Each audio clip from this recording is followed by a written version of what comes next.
Hello everyone, my name is David and today I'm recording this video. Let's get started.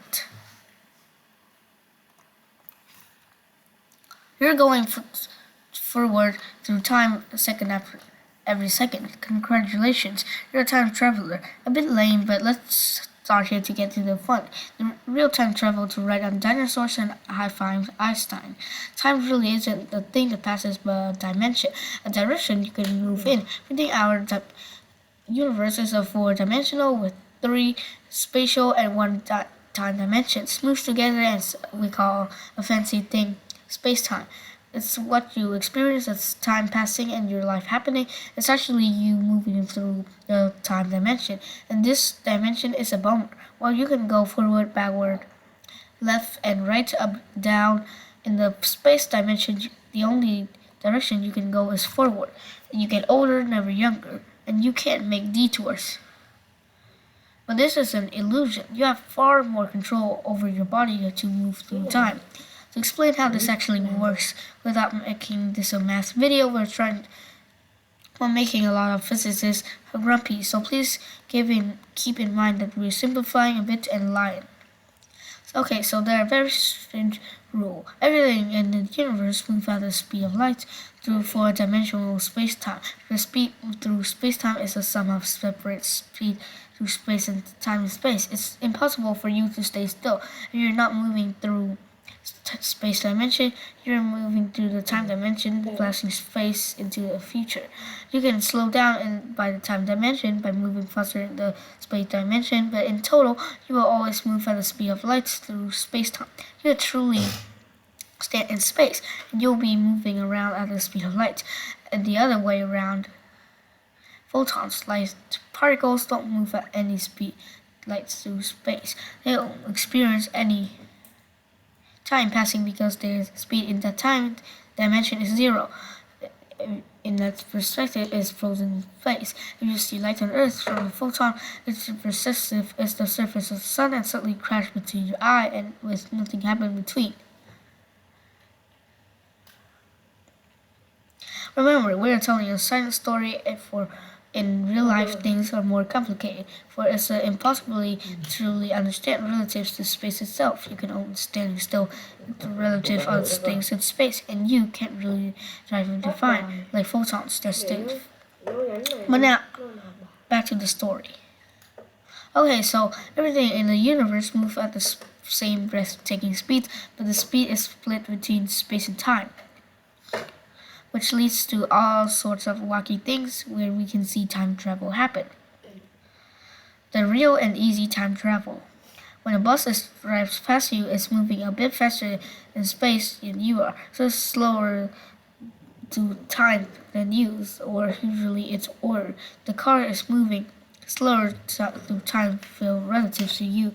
Well, this makes things feel physics magic. It's very simple. Move faster through space, go slower in time. Move slower through space, go faster in time. And if you add more, another person moving away faster or slower than you, both ending up traveling different distance in the time dimension. The story usually told to demonstrate this is to get twins. First one of them to get rocket and gets the real, and the other twins chills on Earth. And because one twins move very fast through space, while the other slowly moves on Earth, they move at different speeds of time. The rocket finally gets home. They are no longer the same age, and the younger space twin is ready to start years of therapy about getting adopted in space. This is a perfect twin paradox that makes perfect sense about the rule of the universe. But in a nutshell, if you're using time dilation, the fact your position in time shifts is only true for yourself, which if sufficiently you could get as far as you want into the future. Technically, this is a way to witness the end of the universe or look at the final thing that will ever happen. We should mention that another way to jump forward in time. Massive objects spin space-time, causing its time to go slower. On Earth, the effect is tiny. The gravity of planets makes time pass 0.000000007% slower than deep space. far from any gravitational fields, hardly useful for time travel as a start. You move around a really strong gravitational field like a black hole, and you get as close as you get to the horizon, the time travels slower than you. They won't notice at all. From your watch, it takes as always does. Outside, you stand almost still. Only when the student leaves and comes back to Earth will they realize they time travel. Okay, so we can break time by future by going too fast or near a black hole, and Spruce Lane clearly own two downsides except for people in the future. It makes building gigantic human space empires super hard because even if we develop the technology to super fast between stars, going on and all of this will always mean leaving your home as you knew it forever. But how do we know all of this? There's actually a way to use the rules of the universe to travel backwards through time. The past is a faraway land. Let's go there. So you always move through space-time at the speed of light, and if you go fast enough in the space dimension, you will slow down in the time dimension. And here we find an actual opening backwards time travel, which is the theory of relativity, most solid science theory we know. Not the forest faster than light motion through space. If you move through this space dimensional faster than the speed of light, superluminal, that means you're going backward through time. It's relatively the rest of the universe into the past. Actually, scientists have been looking for superluminal particles and given them the name tachyons. They can exist and would have properties like getting faster when they lose energy, and of course, traveling back in time.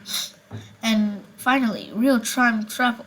Just like with photons, it really isn't possible to clarify themselves. It depends on how you move through space-time relative to themselves. But now, for the first time, some observers actually see tachyons that literally taking means they could use to directly interact with the past. In theory, means they send a message to your past self and change all sorts of things that have already happened. You send messages to your past self, and maybe some tachyons power sci-fi future sex. You could see a star die before it was born. Meet your great grandparents. Prevent your past self from making that one dumb mistake, win the lottery, or get eaten by dinosaurs. Create a juicy time paradoxes that also kind of break the universe.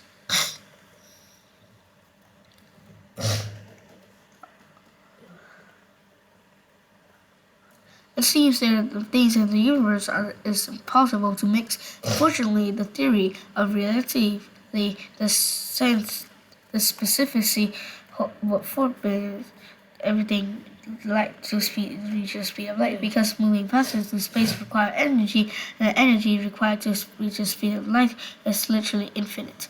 You can gather all energy in the universe, and you can accelerate yours random thought to the speed of light. You can guess as close as you like, but you'll never reach it.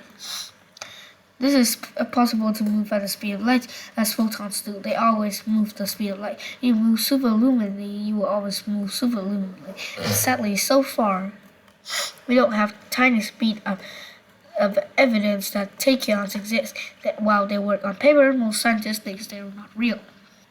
So for now, it seems like time travel in the past is strictly impossible, no matter how hard we try. The past is a faraway land, and we can do it in pictures and movies and our memories. It's locked away forever outside of our reach, which is sad. It leaves you the most important time there's actually is right now, or the moment you actually exist, the future that's yours to forge. If you want to go, you could time travel to it. So that's the end of the video. Thank you for listening. Goodbye.